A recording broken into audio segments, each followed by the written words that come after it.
शंकर भगवान की जय, हनुमान महाराज की जय, गंगा मैया की जय, सब संतों की जय, सब भक्तों की जय, नमः पार्वती पतये, हर हर महादेव।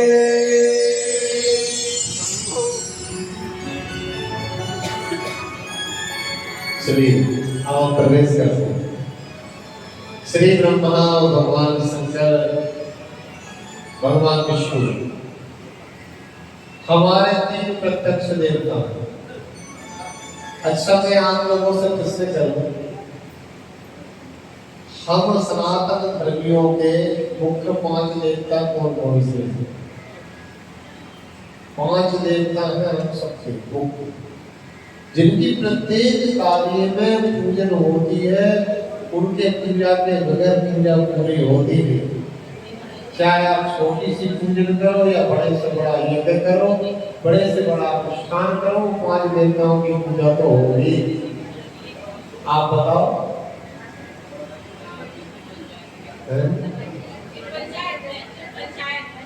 पंचायत तो है, कौन सी है? गाँव अलग अलग,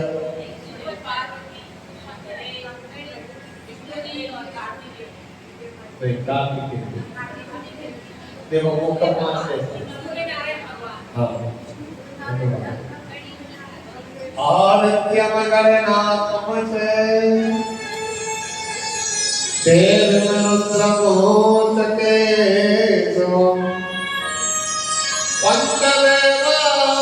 पंचवेदास्तमित्युक्तम् सर्वकार्येषु पूजये।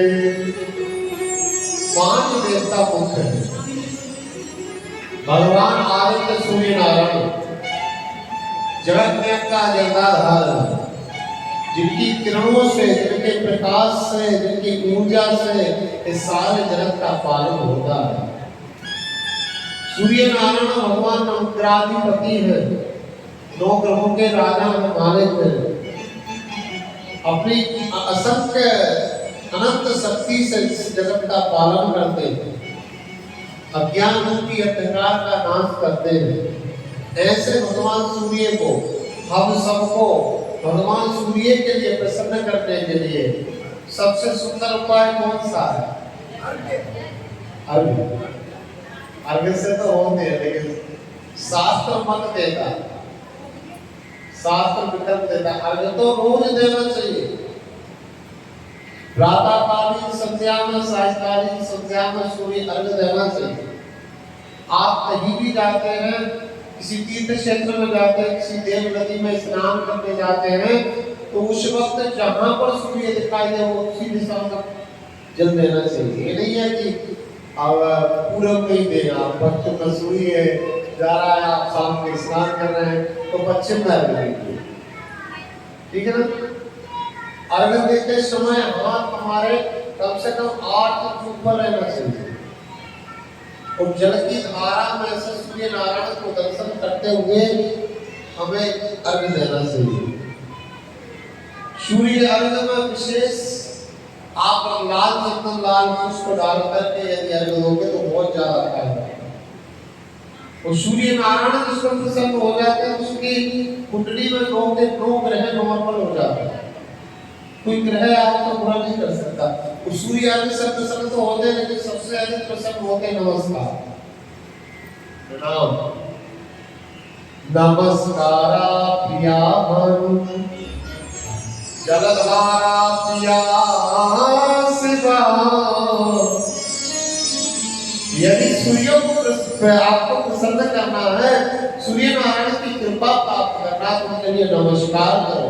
वो भगवान देवादिदेव महादेव शंकर को यदि आपको प्रसन्न करना है तो जलधारा प्रिया सेवा। भगवान शंकर को जल की धारा प्रिय है, जलधारा। नित्य नियम से जो व्यक्ति भगवान शंकर के शिवलिंग पर जो जल चढ़ाता है, उसे भगवान की कृपा अवश्य प्राप्त होगी। भगवान शंकर के शिवलिंग पर यदि किसी के घर में पितृ दोष है, काल सर्प दोष है, ऐसा व्यक्ति अपने घर में जहां पीने का पानी रखते हैं, वहां से जल भर के ले जाए स्वच्छ पात्र में बांधेंगे और जाकर के शिवलिंग पर यदि नमः शिवाय का जाप करते हुए या श्री शिवाय का जाप करते हुए शिवलिंग पर अभिषेक कर दे, तो उस घर का पितृ दोष, वास्तु दोष, ग्रह दोष, सारे दोष शिवलिंग पे जल चढ़ाने से समाप्त हो जाते हैं। लेकिन नियम काम करता प्यारे भाई, नियम से किया गया कार्य आप कोई भी करोगे वो फलत होगा, और बिना नियम के कुछ भी फलदायी नहीं होगा। जैसे आपकी कॉलोनी में या आसपास में कोई स्कूल होगा, है ना, उस स्कूल का कोई नियम होगा खुलने का और बंद होने का, 10 बजे से 4 बजे फिक्स होगा, उसी टाइम खुलेगा उसी टाइम बंद होगा। यदि वो स्कूल का प्रिंसिपल एक दिन 2 बजे खोले स्कूल, एक दिन 4 बजे खोला, एक दिन सुबह से खोल के बैठ जाएंगे, स्कूल चलेगा नहीं चलेगा। एक छोटा सा स्कूल बिगड़ नियम के जब मेरे भाई बहन सुरक्षा सुंदरता पूर्वक नहीं चल सकता बिगड़ नियम के, तो 100 वर्ष का जीवन भी बिगड़ नियम के विधिवत रूप से पूरा नहीं हो सकता। नियम तो बनाना पड़ेगा। भक्ति में नियम काम करता है। देखो कर्मवाद नहीं, कालवाद नहीं है, कर्मवाद है। काल समझेगा समय, आप जो रोज करते हो उसके लिए समय बात नहीं है कि आप 3 बजे करो 4 बजे रात में करो, नहीं तो करते हो करना है तो उस घंटा में कभी करो, कर्मवाद है। तो पहले देवता भगवान सूर्य आदित्य गणनाथ, दूसरे देवता है 5 मुख्य देवताओं श्री गणेश भगवान। श्री गणेश भगवान का बीज मंत्र है गणपते नमः।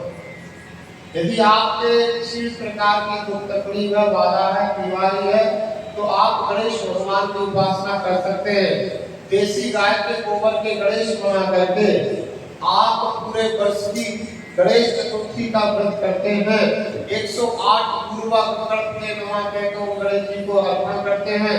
12 पूर्वा को घी में डाल करके और 12 पूर्वा से हवन करते हैं, तो आपकी हर मनोकामना सिद्ध सफल करने का सामर्थ्य श्री गणेश भगवान में है। विघ्न विनाशक है, की सिद्धि के दाता,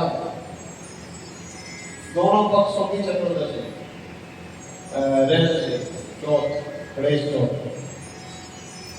ये गणेश जी का प्रयोग है।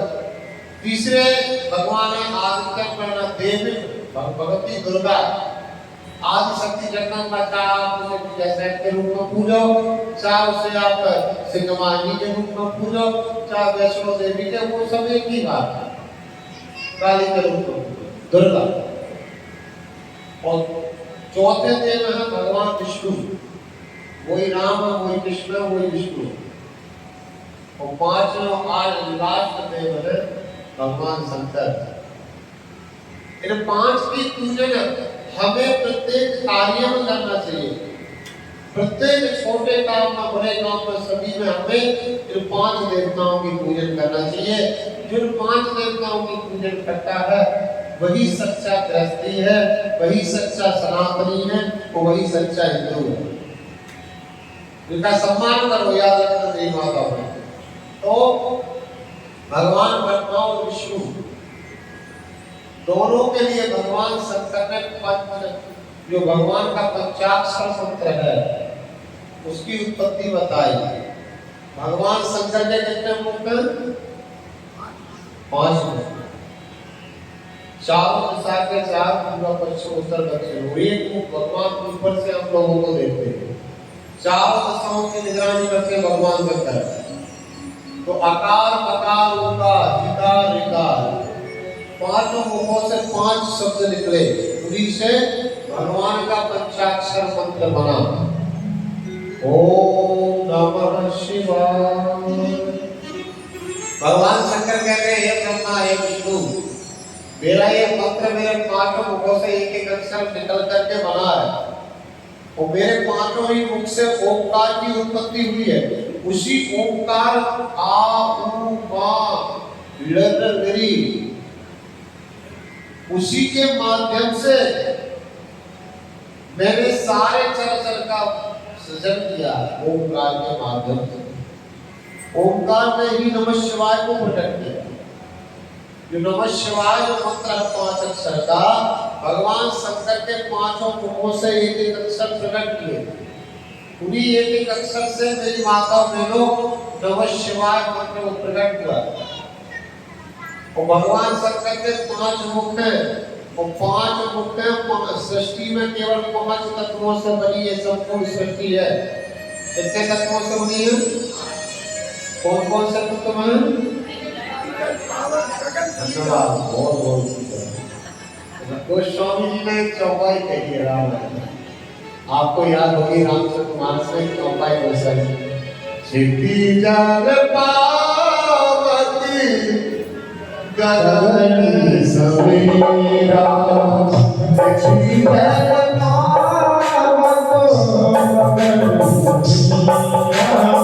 पावती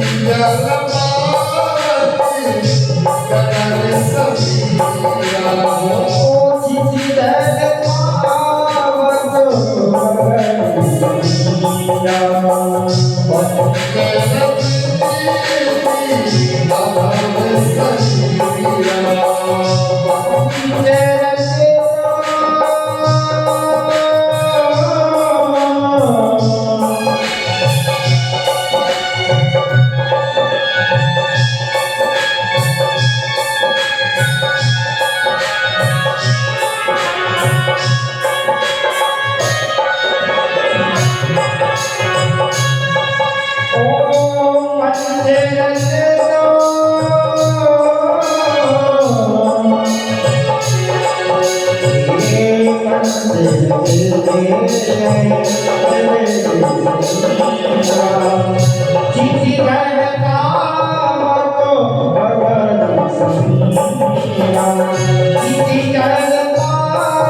तो 5 तत्वों से ये सृष्टि सारी सृष्टि का संचार है। तो कहने का भाव है मेरा, या तो आप उपकार का देखकर, जिस मनुष्य का हाई ब्लड प्रेशर होता है, ध्यान से सुनो भैया, हो प्रेम से बोलो राधे राधे, ध्यान से सुन लो। जिस मनुष्य का उच्च रक्तचाप माने हाई ब्लड प्रेशर, और जिसका निम्न रक्तचाप माने लो, तो इसके लिए शिव महापुराण ने बताया है ओमकार जो मंत्र एक ऐसा मंत्र है, ओमकार जब तक आप किसी भी मंत्र के आदि में ओम नहीं लगाओगे वो मंत्र पूरा नहीं होगा। कोई यौगिक मंत्र हो, तांत्रिक मंत्र हो, वैदिक मंत्र हो, जब तक ओम नहीं लगेगा वो मंत्र पूरा नहीं होगा। इसीलिए जिनका हाई ब्लड प्रेशर होता है, ध्यान से सुनो, वो लोग सुबह सुबह फ्रेश होने के बाद, स्नान करने के बाद सीधे बैठे और 11 बार सांस को जम के पेट में भरे,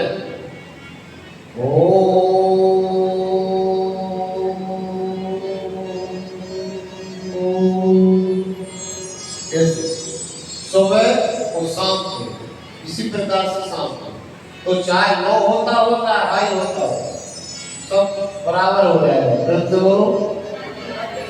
और सबसे बड़ा रीजन ओंकार का जो जाप करता है, उसको भगवान शंकर कहते हैं वो मुझे अति प्रिय है। हाँ, हे ब्रह्मा हे विष्णु, जिसने ओंकार का 1.25 करोड़ जब कर देता है, मैं उसे मेरा पद दे देता हूँ। प्रेम से बोलो, मैं मेरे समान बना देता हूँ उसे। ओम आ मा, हे ब्रह्मा, सतोगुण तमोगुण रजोगुण, आ मा ओम। सतोगुण के देवता भगवान विष्णु, तमोगुण के देवता भगवान शंकर, रजोगुण के देवता भगवान ब्रह्मा, ब्रह्मा विष्णु महेश। ओंकार का अकेला जप करने से हम तीनों का जप हो जाता है, अलग अलग करने की आवश्यकता। यही ओंकार मंत्र का जप महान पतिव्रता नारी सती अनसुईया ने, और सती अनसुईया ने 100 वर्ष तक लगातार किया। कितने वर्ष तक? इसी के फलस्वरूप ब्रह्मा विष्णु महेश बेटा बन के उनके आए ना। दत्तात्रेय जी महाराज चंद्रमा दुर्वासा के रूप, भगवान ने अपने आंशिक पुत्र माता अनसुईया को प्रदान किए। मंत्र में बड़ी शक्ति होगी माता में, और वही बात भगवान विष्णु और ब्रह्मा से भगवान शंकर ने कहा, ओम ओम नमः शिवाय मंत्र ब्राह्मण के लिए ओम नमः शिवाय ऐसे जाप करना चाहिए, ठीक है ना। और क्षत्रिय के लिए, वैश्य के लिए, शूद्र के लिए ओम शिवाय नमः। बात समझ में आ रही है आपको? लोग कुछ भी कहते रहते हैं। क्षत्रिय, वैश्य, शूद्र के लिए ओम शिवाय नमः, ब्राह्मण के लिए आदि में नमः लगाना और अन्य वर्णों के लिए अंत में नमः लगाना। समझ रहे आप? ओम नमः शिवाय ब्राह्मण को और ब्राह्मण की स्त्रियों को कहना, बाकी लोगों के लिए ओम शिवाय नमः। इस प्रकार से जो 5-5.25 लाख इस मंत्र का जाप कर लेता है ओम नमः शिवाय मंत्र का, तो भगवान देवादिदेव महादेव कहते हैं मैं उस भक्त के ऊपर जर्जरात मेरी कृपा बरसने लगती है। और यदि इसी मंत्र का 5 करोड़ जाप कर लेता है तो वो स्वयं मेरा साक्षात्कार कर लेता है और उसको मैं मेरे समान सामर्थ्यवान बना देता हूँ, मेरे समान शक्तिशाली बना देता हूँ। अब हम तो एक दो माला करते हैं वो बसरा से जाते हैं, उसी में भक्त राजभक्त बन जाते हैं, भक्त श्रोमणी बने घूमते हैं। भगवान कहते हैं मेरे मंत्र का जितने अक्षर हैं उतने लाख जाप करो। एक मंत्र को ऐसा अपना लो कि वो मंत्र आपसे बात करने लगे, मंत्र बोलने लगे, आपको एहसास कराने लगे। जहां आप जाए आपके साथ रहे वो मंत्र है। मनः त्राते इति मंत्रा, जो मन को शांत कर दे, मन को पवित्र कर दे, मन को निर्मल कर दे, मन को भगवान से जोड़ दे, वो मंत्र है। जो प्रभु की और हमारे बीच में जो दूरी है उस दूरी को हटा दे, उसका नाम मंत्र है। इसलिए बाबा कहते हैं मंत्र जाप मम दृढ़ विश्वासा तो पंचम भजन सुवेद विकास। मेरे भाइयों बहनों, नमः शिवाय मंत्र स्वयं सिद्ध मंत्र है, इसको सिद्ध करने की आवश्यकता नहीं है। और 4 से 5 पेजों में से महापुराण में इसका वर्णन, एक ही अक्षर का वर्णन। हाँ, मैं तो आपको बहुत खास बात बता रहा हूँ। ये मंत्र शंकर जी का मूल मंत्र है और इस मंत्र का जो जप करता उसे मृत्यु से भय नहीं लग सकता कभी, क्योंकि मृत्यु से भय उसे लगता है जो भगवान शिव के नाम से दूर है, भगवान शिव के मंत्र से दूर है। ऐसा व्यक्ति मरने से डरता है। जिसकी तैयारी नहीं है मरने की वो तो मरने से डरेगा ना। जिसकी तैयारी होती है मरने की तो वो मरने से कभी, वो तैयारी मरने की कोई करता नहीं है। समस्या ये नहीं है, करते हैं नहीं करते, क्योंकि मरना का चाहता वो तो मर जाते हैं। यदि हमारा बस करता तो करते नहीं, लेकिन हमारे बस में कुछ काम ऐसे हैं।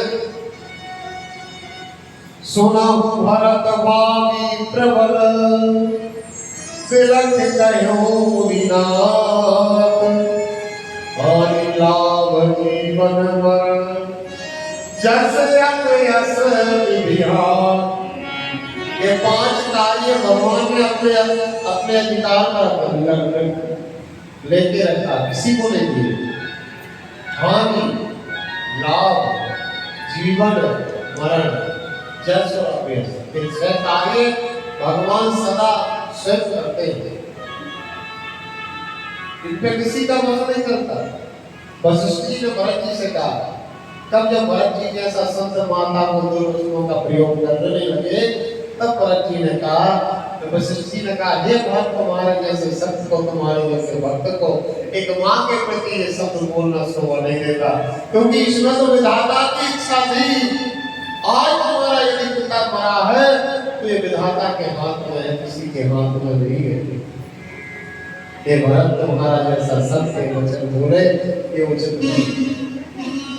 हानि, लाभ, जीवन, मरण जस अपयस विधिहार। मेरी माताओं बहनों, आप सब हम मिलकर के नमः शिवाय मंत्र का जाप करना चाहिए। ओम नमः शिवाय, ओम शिवाय नमः।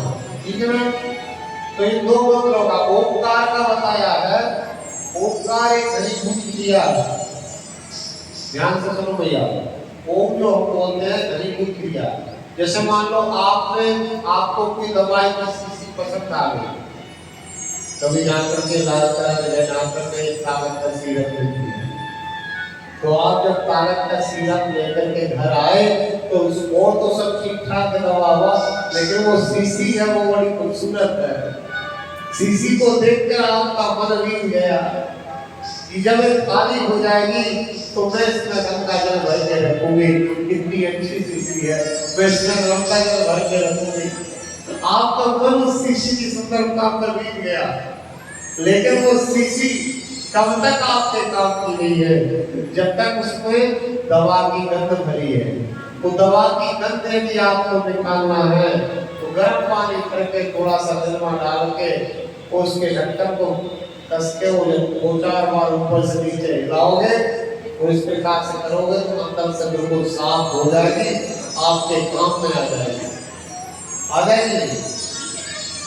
इसी प्रकार से हमारा एक शरीर है तो बड़ा सुंदर शरीर, बड़ा श्रेष्ठ शरीर है। 84 लाख योनियों में इससे श्रेष्ठ और दुर्लभ शरीर कोई नहीं है, लेकिन ये काम का नहीं है क्योंकि इसमें अनेक चीजें भरी हुई है अंदर। काम, क्रोध, लोभ, मोह, मद, मत्सर, ईर्ष्या, द्वेष, अहंकार इत्यादि शरीर के अंदर अनेक प्रकार की गंध भरी हुई है। और जब तक आप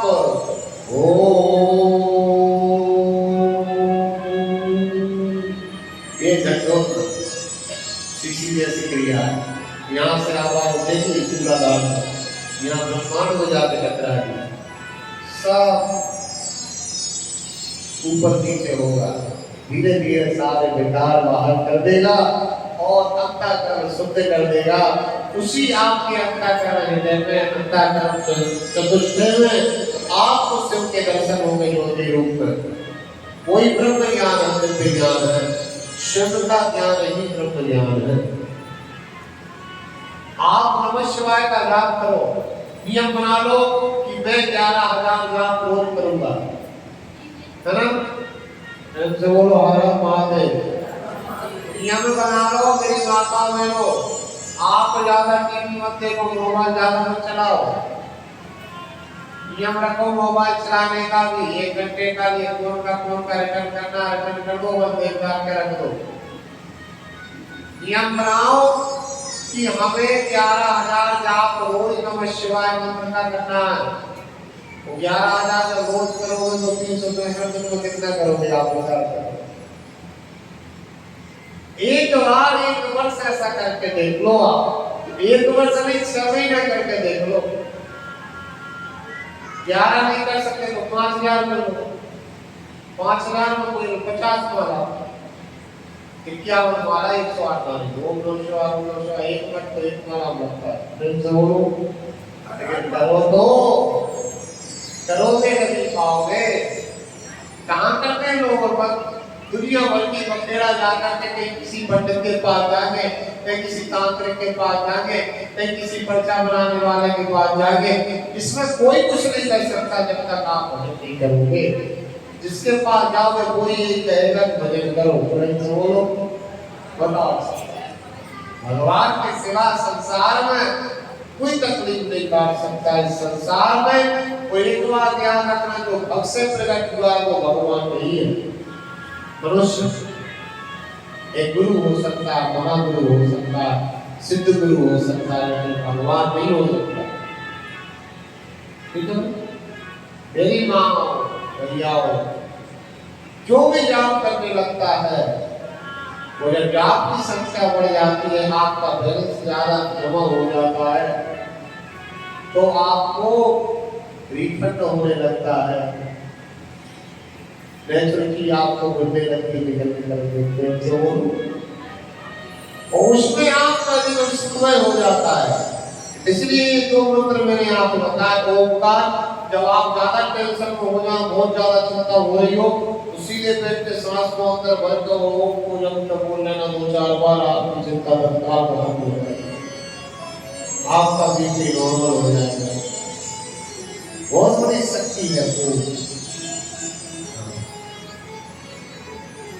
ब्रह्मा जी से लगा के भगवान विष्णु भगवान शंकर सभी ने इसका जाप किया ओमकार का, ये पुराण कहता है। और इसके बाद आता है महत्व शिवलिंग का। तो मैंने कल भी आपको शिवलिंग के बारे में बताया था। शिवलिंग स्थापन करना, कथम लिंगम प्रतिष्ठाप्यम कथम वा तस्य लक्षणो कथम वा तस्मभ्यो देशिकाले चकेरयि। जैसे मान लो कोई शिवलिंग की आपको प्रतिष्ठा करवाना है, कहीं स्थापना करवाना है, तो शिवलिंग के लिए सबसे उत्तम स्थान होता है नदी का किनारा। किसी श्रेष्ठ नदी के किनारे पे आप शिवलिंग की स्थापना कराएं। समझना, आप समझते हैं ना, राजस्थान नदी का किनारा, लेकिन कराना है ऐसे स्थान पे जहाँ लोग पूजन कर ले, चले जाए, लोग भोग लगा दे कि आप एकांत में रख के आओ कहीं जाते, तो एकांत में आपने स्थापना करा दी, ना पूजन होगी ना भोजन मिलेगा, रात में कैसे रहेगा? राम कृष्ण मूर्ति के लिए शास्त्रों में बताया है, यदि 41 दिन तक भोग प्राप्त नहीं होता तो वो मूर्ति में जो ईश्वर तत्व रहता है वो चला जाता है। जैसे हम बिगड़ खा तक जीवित रह सकते हैं, ज्यादा ज्यादा 41 दिन कुछ तो लेना पड़ेगा, भले ही चला आहार में जल भी आहार है, तेरा आवाज नहीं रह सकता। इसलिए मेरे माता बहनों, शिवालय बनाना है आपको, शिवलिंग स्थापित करना है, आपको नदी के किनारे पे या जंगल क्षेत्र में, या आप ऐसे तुरंत में कहीं भी शिवलिंग स्थापित कर रहे हो, तो वो शिवलिंग के आपको 1000 फीट चारों तरफ से क्षेत्र माना जाएगा। जैसे मंदिर में धर्मेश्वर शिवलिंग रखा है, इसके 1000 फीट चारों तरफ से क्षेत्र है। इतने क्षेत्र में जो रहता है वो शिव क्षेत्र में रह रहा है। यहाँ पे दान पुण्य यज्ञ करना अनंत गुना हो जाता है। इसलिए शिवलिंग की पूजन करने से 33 कोटि देवताओं की पूजन का फल मिलता है। हीरा का शिवलिंग बनवा सकते हो, सोने का शिवलिंग बनवा सकते हो, चांदी का शिवलिंग भी अति पुण्यदायी होता है। पारे का शिवलिंग श्रेष्ठ होता है, जिसमें एक अभिषेक करने से मनुष्य को 1000 अभिषेक करने का फल प्राप्त होता है।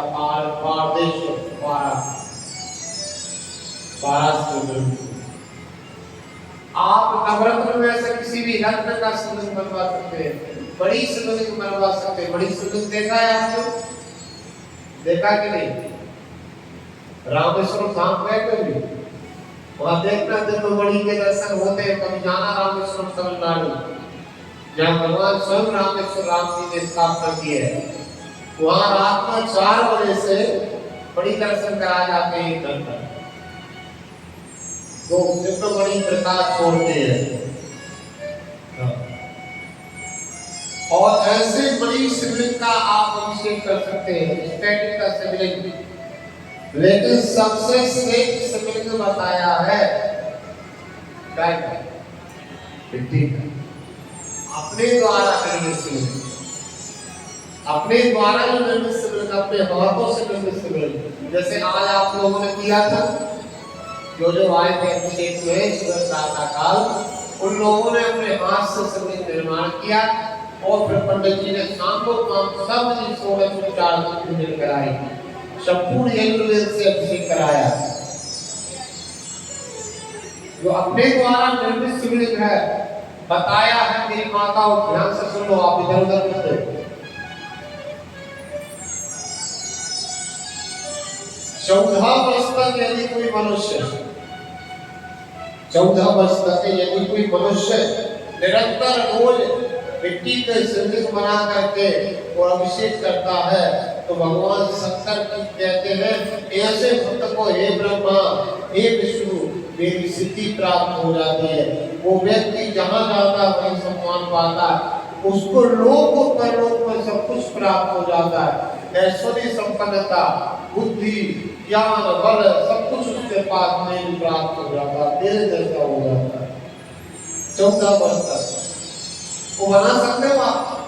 थोड़ी सी मिट्टी गिरा लो, छोटा सा शिवलिंग बना लो, 11 रुद्री लगा लो, एक नंदीश्वर बना लो, ज्यादा ना बनाओ, तो उसकी जलाने की अंदर सब सारे परिवार जो जलारी रहती ना, उसी के अंदर सारा परिवार है। वो सारे परिवार को छोड़ो 33 कोटि देवता शिवलिंग के अंदर वास करते हैं। अधिक परेशान होने की आवश्यकता नहीं है। आप नियम से यदि शिवलिंग मिट्टी का बनाओगे, अपने द्वारा निर्मित शिवलिंग भगवान शंकर ने अपने मुख से भगवान विष्णु ब्रह्मा के लिए कहा कि मेरे द्वारा जो अपने द्वारा निर्मित शिवलिंग है वह शिवलिंग सबसे श्रेष्ठ होता है। इसलिए श्रद्धा शिव भक्तायो दत्तम शिव परमपत्रदम अथवा प्रणव कृतम जपे सहस्रकम। यदि ऐसा नहीं कर सकते आप कि रोज शिवलिंग नहीं बना सकते, तो कम से कम 1000 जाप नमः शिवाय करते हैं, तब भी आपको कोई फल मिलेगा। ठीक है ना? ओम नमः शिवाय को 5 अक्षर नहीं कर पाए तो एक अक्षर ओम ओम ओम ओम ओम ओम ओम ओम ओम, इसका 1000 करोड़।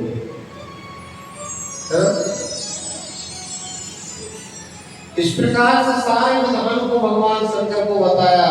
भगवान शंकर ने भगवान विष्णु को और भगवान ब्रह्मा जी के लिए बताया कि दोनों के लिए। नंदकिशोर कहते हैं नदी के स्थान पर यदि शिवलिंग है, उस शिवलिंग की आप पूजन करते हो तो आपको 1000 गुना फल मिलता है। तीर्थ में शिवलिंग है, जैसे द्वादश ज्योतिर्लिंग मुक्त है जो हमारे भारत के अनेक प्रांतों में। एक बार जीवन में हर प्रत्येक मनुष्य को 12 ज्योतिर्लिंग की यात्रा करना चाहिए।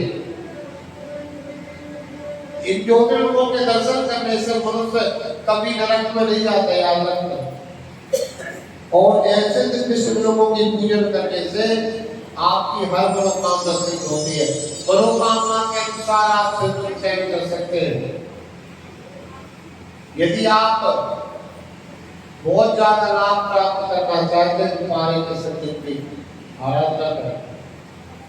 चांदी का शिवलिंग की पूजन करने से घर में धन लक्ष्मी की वृद्धि होती है ना? सबसे पहले जो आपसे सुनती सुनवाते की कह रहा हूँ कि मिट्टी का शिवलिंग जो हमारे द्वारा निर्मित हो उससे अच्छा और कुछ नहीं है। तो नहीं कर पाते तो ये 2 मंत्रों में से 1000 जाप आप रोज करो। और यदि ऐसा करते हो तो भगवान शंकर कहते हैं मैं ऐसे भक्तों के सदा साथ रहता हूँ। ऐसे भक्तों को कभी मैं दुखी नहीं रहने देता, कभी परेशान नहीं रहने देता, और ऐसे भक्तों का सदा मैं भंडारा भरपूर रखता हूँ। इसलिए हमको जीवन में कभी ना कभी एक आध शिवलिंग की स्थापना जरूर करवाना चाहिए। कहीं करवाओ, एक क्षेत्र पर भगवान का मंदिर जरूर बनवाओ। हम लोग अपने घर को तो बहुत सजा लेते हैं, संभाल लेते हैं, और आप अपने घर को कभी बनाए तो ईशान कोण में देव पूजन स्थल जरूर बनवाना। भले ही 5 बाई 5 का बनवाओ।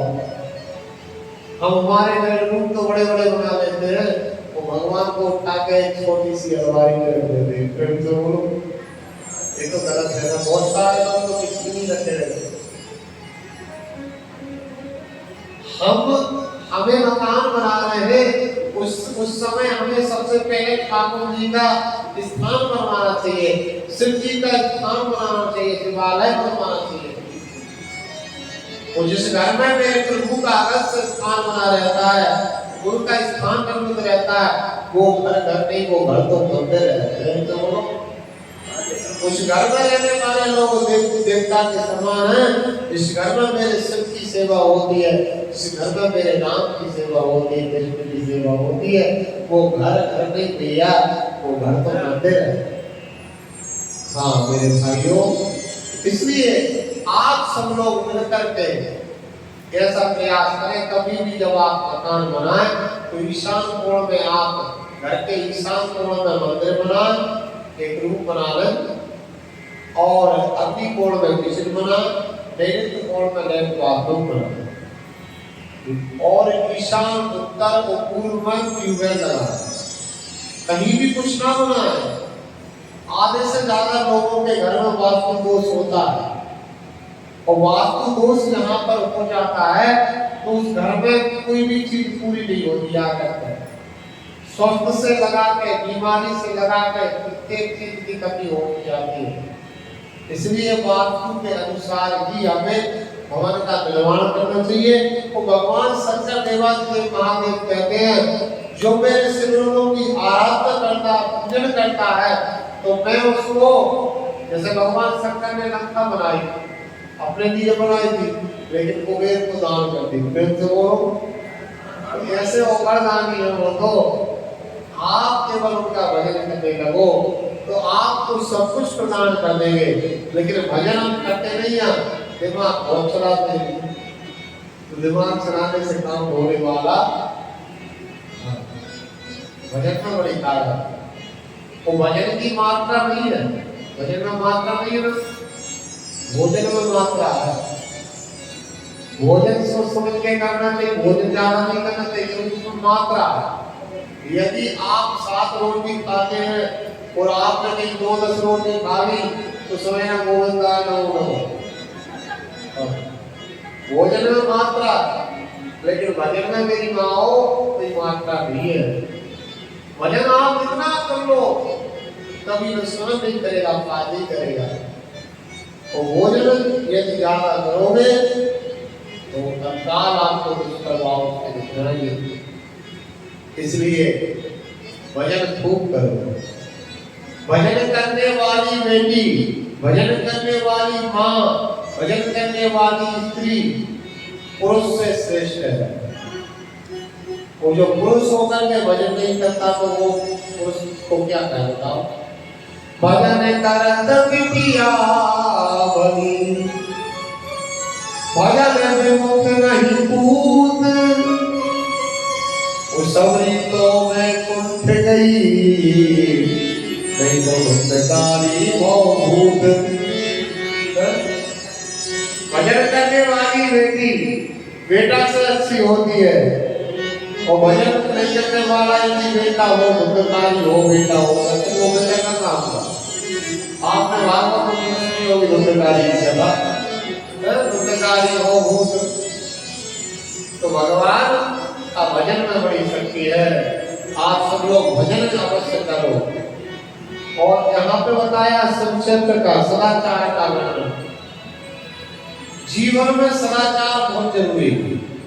सदाचारम श्रावयातु येन लोकाते बुधा, धर्मा धर्ममया लोहे स्वर्ग नरका कला। बोले सदाचार क्या है बाबा, हमें सदाचार के बारे में बताओ। कौन बोले? ऋषि लोग, सूत ऋषि। सदाचार के बारे में बताओ ना बाबा, सदाचार क्या है, सदाचार कैसे करना चाहिए, सदाचार से क्या प्राप्त होता है? तो सूत जी बोले, सदाचार ये तो विद्वान प्रभुणा वेदाचाराय तो विप्रो हेते हे ब्राह्मणों तुम धन्य हो, हे ऋषियों तुम धन्य हो, तुम्हारी माँ धन्य है, तुम्हारे पिता धन्य है, जिसने ऐसे पुत्रों को जन्म दिया कि जो लोग उनके लिए सदाचार की बात पूछ रहे हैं। सदाचार बड़ा उत्तम है, जीवन में सदाचार का होना बहुत जरूरी है। सदाचार के बगैर आप परमात्मा को प्राप्त नहीं कर सकते। सदाचार बगैर आप स्वर्ग में नहीं जा सकते। सदाचार को छोड़कर आप वैकुंठ में नहीं जा सकते, शिवालोक में नहीं जा सकते। कब तक नहीं जा सकते? जब तक आप सदाचारी नहीं होंगे। सदाचारी समझ रहे? दुर्गुण रहित हो जाना ही सदाचार। दुर्गुण, दुराचार और दुर्व्यसन का त्याग करते वही सदाचारी। समझे ना आप? दुर्गुण, अब दुर्गुण में जितने गुण होते हैं ना, बुरे गुण होते हैं, वो सब आप लगा लेना दिमाग क्या क्या होते हैं दुर्गुण। तो भिन्न करके आप ज्यादा दुर्गुणों की चर्चा ज्यादा नहीं करना चाहिए। फिर तो दुर्गुण, दुर्व्यसन और दुराचार, ये तीन शब्द है। इन तीनों को जो त्याग देता है पूर्ण दया, वही सदाचारी है। इसलिए वही सदाचारी है, वही सत्कर्मी है, और वही सनातनी है, और वही सच्चा मानव है जो इन तीन को त्याग कर दे, दुर्गुण, दुराचार और दुर्व्यसन। ठीक है ना? और ऐसा व्यक्ति को भजन करने की आवश्यकता नहीं है। ऐसा व्यक्ति तो स्वयं पवित्र हो जाता है, शुद्ध हो जाता है। भगवत प्राप्ति के लिए हमें भगवान के जैसे शुद्ध होना पड़ेगा, भगवान के जैसे पवित्र होना पड़ेगा। भगवान की खड़ा होकर मेरी तपस्या कर नहीं, वो कहते तू मेरे जैसा हो जाए, मेरे जैसा सिद्धांत बना ले, मेरे जैसा शुद्ध हो जा, मेरे जैसा पवित्र हो जा, मेरे जैसा सुंदर सोच वाला हो जा। मैं जैसे कहता हूं कि सब मम प्रिय, सब मुझे प्रिय है, ऐसा हमारा स्वभाव बन जाए। हम कभी किसी का बुरा ना करें, हम कभी किसी को बुरा ना बोले, हम कभी किसी को बुरा ना देखें, सदा सबका अच्छा सोचने लगे, वो पवित्रता से रहे, वो सदा भगवान के नाम में मस्त रहे। यही सदाचार है। सदाचार के बगैर शूद्र हो, ब्राह्मण हो, क्षत्रिय हो, कोई भी हो, जब तक सदाचार नहीं होगा, जब तक वो परम तत्व, वो परम शिव हमें स्वीकार नहीं कर सकता, सदाचारी को होना पड़ेगा। इसलिए कहा ब्रह्म क्षत्रिय वैश्य शूद्र तो शूद्र उच्चते कर्षको वृषलो में शिव पुराण कहता है चारों वर्णों में जन्मा जो व्यक्ति है, कोई भी मनुष्य सदाचार का जब तक पालन नहीं करता, जब तक वो परम सत्य को प्राप्त नहीं कर सकता। मेरी माता बहनों, सदाचारी बनो, तीन का त्याग कर दो, दुर्गुण, दुराचार, दुर्व्यसनता, आप सदाचारी बन जाओगे और सबको प्रिय मानो, सबको अपना मानो, कोई पराया नहीं है ना? कोई पराया नहीं। कह दो कि तेरे कानों से भी प्यार, तेरे फूलों से भी प्यार, सब हमारे हैं, कोई पराया नहीं है। हम में राम, तुम में राम, यहाँ जितने लोग बैठे सबके अंदर परमात्मा है। हम में राम, तुम में राम, सब में राम समाया है। सबसे कर लो प्यार जगत में, कोई नहीं मेरा मेरा मत करो, मेरा तेरा मत करो, ना घर मेरा ना घर तेरा, चिड़िया है यहाँ जगत में कोई ना परमानंद। चाहे कितने तीर लगा लो, चाहे लगा लो, जगत में कोई ना। इसलिए बाबा तुलसी ने कहा है, गोस्वामी जी तुलसीदास जी ने कहा है, भगवान कहते हैं, एक चौपाई सब बोलो, सब मम प्रिय सब मम उपजाए, राम जय राम जय जय राम, सब मम प्रिय सब मम उपजाए,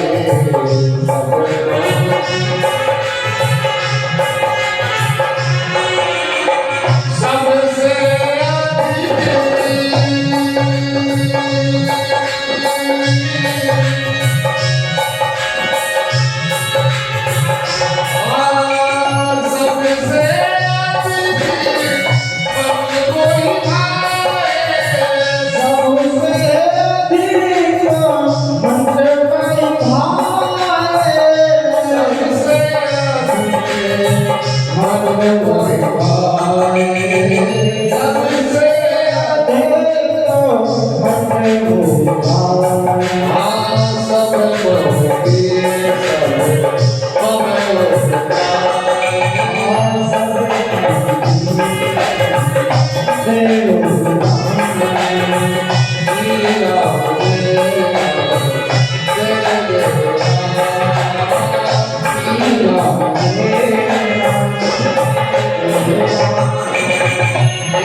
शब्द प्रिय सब तो जाए, शब्द में प्रिय है, शब्दों में भेद दिया है, वो सबको मैंने अपनाया है। तो हे मनुष्य तू निंदा करता हो, मेरा भजन करता है, मेरा भजन कभी सफल होगा कि तेरे द्वारा बनाए हुए जगत का तू भी पालन कर, तुझे रक्षा कर, तो तू भी सबका सहयोग कर, सब अपन अपनी सब हम हो जाए। सबसे अधिक मनोज भाई मेरी माइयाओं यही सदाचार है, प्रेम से बोलो हर हर।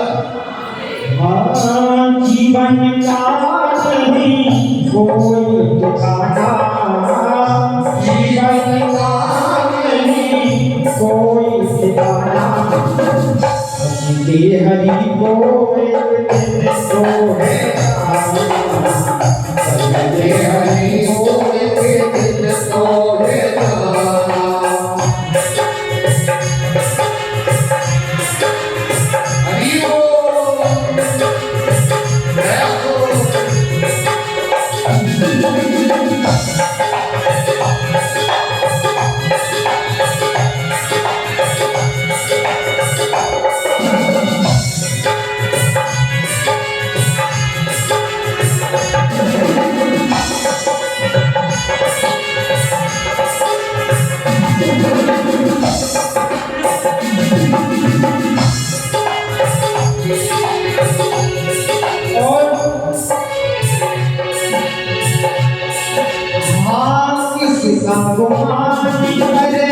कुछ भी न तेरा, किसी का गुमान करे, कुछ भी न तेरा, वो तो इनका है लेने बसेरा, तो इनका है लेने बसेरा, लेने बसेरा। किसी का गुमान करे, कुछ भी न तेरा, किसी का गुमान करे, कुछ भी न तेरा, तू दिल का है लेने बसेरा, तू दिल का है लेने बसेरा। भारी हाथ आया प्यारे, भारी हाथ आया प्यारे, भारी हाथ जाना हरि हरि बोल तो है जाना, हरि हरि बोल तो है जाना।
जनक जीवन में कभी किसी का बुरा मत करो।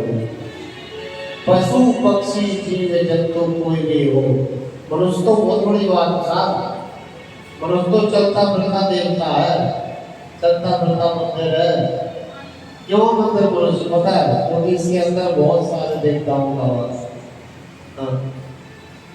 जिसे हम अंदर ढूंढ रहे हैं, बाहर ढूंढ रहे, मंदिरों में, मस्जिदों में, गुरुद्वारों में, वो हमारे अंदर है। गीता में भगवान श्री कृष्ण ने अर्जुन से कहा कि हे अर्जुन, अज्ञानी जीव मुझे संसार में खोजता है, तो मैं तो उसके हृदय में बैठा हूँ 24 घंटे। हृदय कृष्ण, इसलिए पाठ तू बाहर वालों को देख करके मुझे भूल रहा है। मुझे देख, मैं सत्य हूँ, मैं ही सबको बनाने वाला हूँ। ये खड़े हैं तो इसमें भी मैं ही हूँ। जब ये सो जाएंगे, कब सोएंगे? जब मैं इनसे निकल जाऊंगा। इसलिए हे अर्जुन, परम सत्य यही है कि तुम मुझे पहचान। कहने का तात्पर्य हम में राम, सब में तुम में राम, सब में राम समाया है।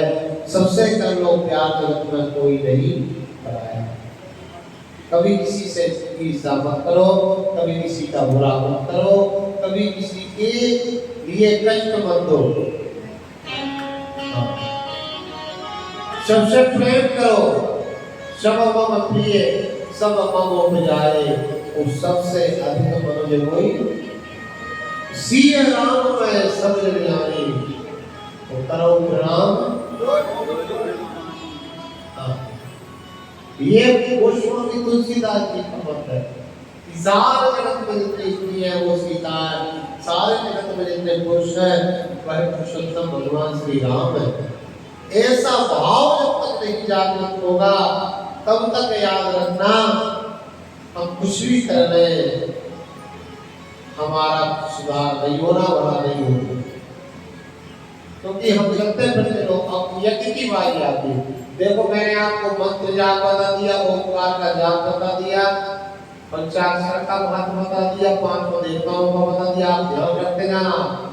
अब आगे वर्णन किया है अग्नि यज्ञ आदि का वर्णन। अग्नि यज्ञ जो लोग करते हैं ना, आप करते हो आपके घर में अग्नि यज्ञ? स्वाहा स्वाहा। अच्छा, स्वाहा कौन है?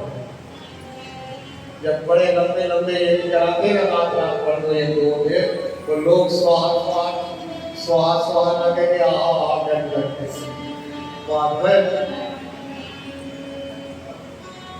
स्वाहा स्वाहा सुधा नमोस्तुते। अच्छा, एक प्रश्न बता दे विद्वान भैया, भगवान कितने मुख से खाते हैं? बताओ भैया, भगवान कितने मुख से भोजन? अच्छा, पहले तो बताओ, भगवान के मुख 5 हैं, आप भी आपको सुना। भगवान शंकर 5 मुखी है, भगवान के 5 चतुर्मुखी है, और भगवान के 1000 पृथ्वी है। लेकिन भोजन भगवान कितने मुख से करते हैं? आप रोज खिलाते हो, फिर भी भगवान का मुख नहीं बता पा रहे कौन से मुख से भगवान खाते हैं। फिर आप कैसे खिलाते हैं बताओ, जब आपको पता ही नहीं है कि भगवान कौन से मुख से भोजन ग्रहण करते हैं, तो आप कैसे खिला सकते हो? बताओ प्यारी मानो, प्रेम से बोलो, से तो बोलो। भगवान, हाँ, एक से बताया,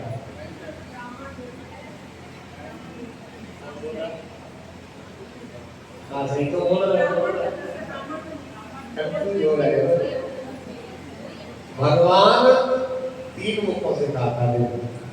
पहला आपने बताया अग्नि, है ना? अग्नि में स्वाहा करो तो भगवान को चला जाता है। दूसरा मुख है ब्राह्मण, और तीसरा मुख है गाय। गाय को खिलाते हो तो ब्राह्मण को, हाँ, ब्राह्मण जितना रुद्र खाएगा ना आपके घर, उतना ही भगवान को आता है। कुछ लोग ऐसे होते हैं खिलाने में कहीं नहीं करते, खिलाना ही यज्ञ है। भूखे को भोजन, प्यासे को पानी, जय बाबा बर्फानी। भूखे को भोजन दे दो। तो भगवान केवल 3 मुख से भोजन ग्रहण करते हैं। अग्नि में यदि आप स्वाहा करते हैं तो स्वाहा के द्वारा परमात्मा ग्रहण करते हैं। यदि आप ब्राह्मण को भोजन कराते हैं, ब्राह्मण के